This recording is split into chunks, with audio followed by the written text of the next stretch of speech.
नमस्कार बच्चों, संस्कृत विजन में आप सभी का स्वागत है। आज हम महाकवि भारवी की किरातार्जुनीयम पुस्तक के पहले सर्ग का श्लोक नंबर 7 पढ़ेंगे। श्लोक नंबर 7 में कहा गया है, विशंक मानो भवतः पराभवम निपासन स्थोऽपि वनाधिवासिनः दुरोच्छद्मजिताम समीहते नयन जेतुम जगतिम सुयोधनः। ये था इसका उच्चारण। अब पहली जो लाइन है श्लोक की, उसमें लिखा गया है विशंक मानो, जिसका अर्थ है शंका करता हुआ।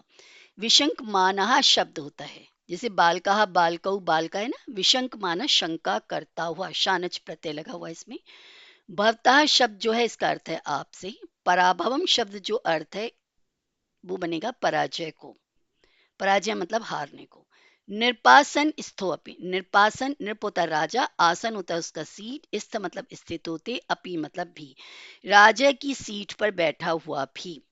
वनाधिवासिनः, वन में रहने वाले के।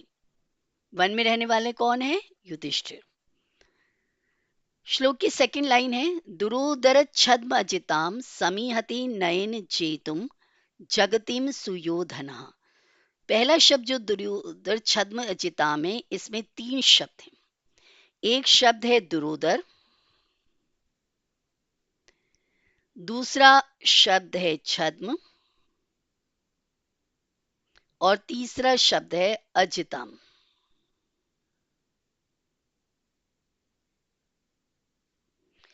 ये जो तीन शब्द हैं, इनसे मिलकर बना शब्द है दुरोदर छद्म जितम। दुरोदर में जो दुरोदर शब्द है उसका अर्थ है जुए की। छद्म का अर्थ है बहाने से, कपट से। और अजिताम मतलब जीती हुई। अजिताम जो शब्द है इसका अर्थ है जीती हुई।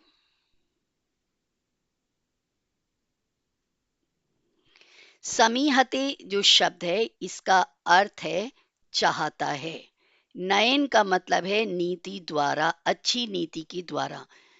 जेतुम का अर्थ है जीतने के लिए। जी धातु होती है जिसका अर्थ होता है जीतना, और तुमन प्रत्यय का अर्थ होता है के लिए, इसलिए अर्थ बना इसका जेतुम जीतने के लिए।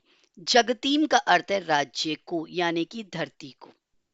ठीक है, जो युधिष्ठिर की धरती है तो वो युधिष्ठिर का राज्य था, जिसको दुर्योधन ने धोखे से जुए में जीत लिया था। जगती शब्द क्योंकि स्त्रीलिंग है तो इसलिए बनेगा धरती को, वो धरती जो उसके राज्य के अंतर्गत आती थी। सुयोधन शब्द जो है दुर्योधन का ही नाम है। एक्चुअली दुर्योधन का नाम सुयोधन रखा था, और कालांतर में उसका नाम दुर्योधन कैसे पड़ गया, ये हम इसी वीडियो में आगे चर्चा करेंगे। यद्यपि दुर्योधन सर्व साधन संपन्न है और आपके पास कोई साधन नहीं है, फिर भी आपसे वह सदा डरा रहता है कि कहीं आपकी न्याय शासन से प्रसन्न जनता आपका साथ न दे दी और आप उसे राजगद्दी से न उतार दें। इसलिए वह यद्यपि जुए में समूचे राजपाट को आपसे जीत चुका है, फिर भी प्रजा का हृदय जीतने के लिए न्यायपरायणता में तत्पर है। वह आपकी ओर से तनिक भी असावधान नहीं है, यानी बहुत अलर्ट है। उसे मालूम है कि युधिष्ठिर जब वापस आएंगे, युधिष्ठिर आदि पांडव, तो कहीं हमसे राज्य वापस ना ले लें, क्योंकि आप सबको वह वनवासी होने पर भी प्रजा वल्लभ, यानी प्रजा का प्रेमी होने के कारण अपने से अधिक बलवान समझता है, अतः जनता को अपने प्रति आकृष्ट कर रहा है। जुए में उसने युधिष्ठिर का राज्य तो जीत लिया, लेकिन प्रजा का दिल कैसे जीते, क्योंकि वो दिल तो पहले ही युधिष्ठिर जीत चुके हैं। तो वो प्रजा का दिल भी जीत रहा है और जीतने की कोशिश कर रहा है, ये गुप्तचर बताना चाह रहे हैं। अब जो ही हमने श्लोक पढ़ा, इसका टोटल मीनिंग क्या आया? राज सिंहासन पर स्थित, आरूढ़ और प्रतिष्ठित। आरूढ़ जो उस पर बैठ गया, प्रतिष्ठित जो उस पर रिस्पेक्टिव है। होता हुआ भी दुर्योधन वन में निवास करने वाले, वन में रहने वाले, राज्य से भ्रष्ट, जिनका राज्य से वो हट चुके हैं, यानी दुष्ट अपने राज्य से हट रहे हैं, आपसे पराजय की शंका करता हुआ, द्यूत किरण जूने के बहाने छल कपट से जीती हुई पृथ्वी को, राज्य को अब नीति से जीतना चाहता है। जो धरती उसने जुए में राजा युधिष्ठिर से छीन ली थी, धोखे से, जुए के खेल से, उस धरती को वो अब न्याय से, प्रजा के दिल से जीतना चाहता है। द्यूत क्रीड़ा के छल से प्राप्त राज्य को दुर्योधन किसी प्रकार स्थायी रूप से अपने अधीन करना चाहता है। इस प्रयोजन की सिद्धि के लिए वह किन किन उपायों को कर रहा है, यह गुप्तचर किरात इस श्लोक में ये कहना प्रारंभ करता है। प्रस्तुत श्लोक में दुर्योधन की सावधानी और चतुरता, यानी कि उस वो कितना क्लेवर है, का प्रतिपादन किया गया है कि दुर्योधन पूरी तरह से अलर्ट है कि जो मैंने जुए में राज्य जीत लिया है युधिष्ठिर का, वो राज्य परमानेंट मेरा हो जाए। किसी तरह से राज्य प्राप्त करके भी वह दुर्योधन चुपचाप नहीं बैठा है। वह अपनी प्रजा के ऊपर न्यायपूर्वक शासन करके, प्रजा को प्रसन्न करके, प्रजा के हृदय को जीतना चाहता है। जिस राजा से प्रजा प्रसन्न होती है, उस राजा को अपदस्थ करना कठिन होता है। अतएव पुनः राज्य प्राप्ति के लिए युधिष्ठिर को विशेष प्रयत्न करना पड़ेगा, क्योंकि जो प्रजा के दिल में युधिष्ठिर ने अपने लिए जगह बना दी थी, वो जगह अब दुर्योधन भी बना रहा है। तो आपको पूरा अलर्ट रहना पड़ेगा। ये गुप्तचर अपने महाराज युधिष्ठिर को, जो कि वन में रह रहे हैं, उनको संदेश दे रहा है। हमने जैसे कि बताया था कि दुर्योधन का नाम सुयोधन रखा गया था। तो महाभारत के एक पात्र दुर्योधन का नाम था सुयोधन। सुयोधन नाम का अर्थ होता है एक महान योद्धा। आप जानते हैं जो सु उपसर्ग होता है उसका अर्थ होता है अच्छा, और दुर जो होता है उसका अर्थ होता है मुश्किल होना, बुरा होना, कठिन होना। दुर्योधन ने अपना नाम सुयोधन से हटाकर दुर्योधन कर लिया था। अब दुर्योधन क्यों रखा उसने नाम? दुर होता है मुश्किल, जिसके साथ लड़ना कठिन हो, वह योद्धा जिसके साथ लड़ना मुश्किल हो, तो वो गया दुर्योधन। सुयोधन शब्द का प्रयोग करके गुप्तचर यह भी संकेत करता है कि निराश होने की कोई बात नहीं है। दुर्योधन के साथ सरलता से युद्ध किया जा सकता है और उसे हराकर पुनः राज्य प्राप्त करना कोई असंभव कार्य नहीं है। दूत का कार्य होता है राजा को सही इंफॉर्मेशन देना, पर राजा के का मॉरल डाउन करना नहीं होता है। राजा का मनोबल भी ऊंचा करना होता है। तो वो दोनों कार्य कर रहा है।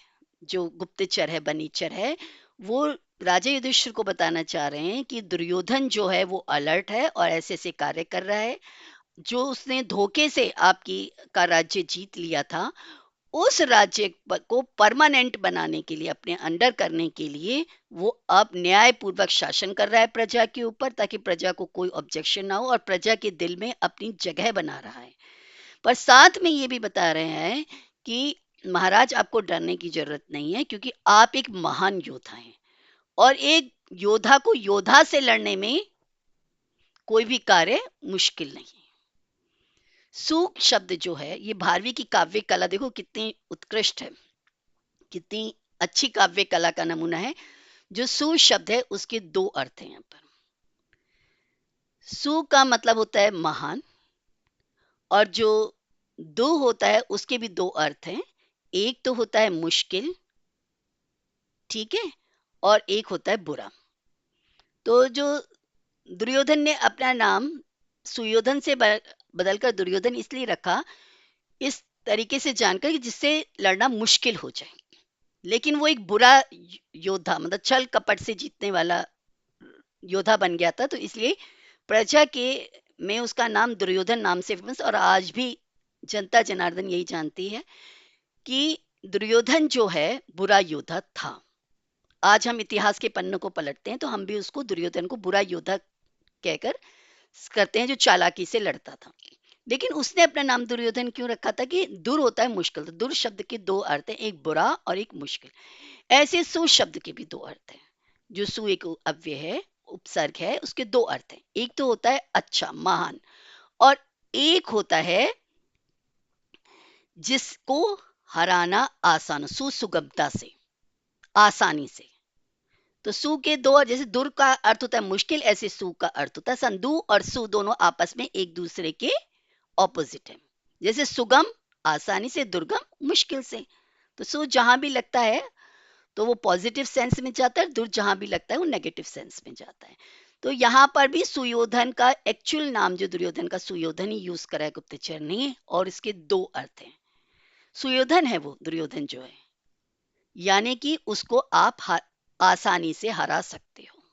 आप एक युधिष्ठिर महाराज, आप एक महान राजा है और उसको आप आसानी से हरा सकते हो। और सु का यही अर्थ कि जिसको आसानी से हरा सके, ये अर्थ उसके दिमाग में फिट हो गया था दुर्योधन के लिए, इसीलिए उसने नाम अपना दुर्योधन रख दिया था। जबकि उसका नाम सुयोधन इसलिए रखा गया था कि वो एक महान योद्धा बनेगा। सु का अर्थ था महान। ठीक है, तो इन बातों को ध्यान रखिएगा। अब हम देखते हैं कि इस वीडियो में इस श्लोक से हमने क्या सीखा। श्लोक था, विशंक मानो भवतः पराभवम निर्पासन स्थोपि वनाधिवासिना दुरोच्छद्मजिताम समीहते नयन जेतुम जगतिम सुयोधनम। राज्य सिंहासन पर बैठा हुआ भी, यहां से हमने स्टार्ट किया था। सुयोधना है दुर्योधन, पहले ये वाला वर्ड आएगा फिर ये वाला आएगा। पहले इस वर्ड को लेंगे फिर बाद में इस वर्ड को लेंगे। राज्य सिंहासन पर बैठा हुआ दुर्योधन, वनाधिवासिना वन में निवास कर रहे, आपसे भवतः पराजय की आशंका, पराभवम विशंकमानः, पराजय की आशंका करता हुआ भी, दुरोदर छद्म अजिताम, जुए से कपट से जीती हुई, जगतीम राज्य को, जेतुम जीतने के लिए नए नीति से समयते, इच्छा कर रहा है, प्रयास कर रहा है।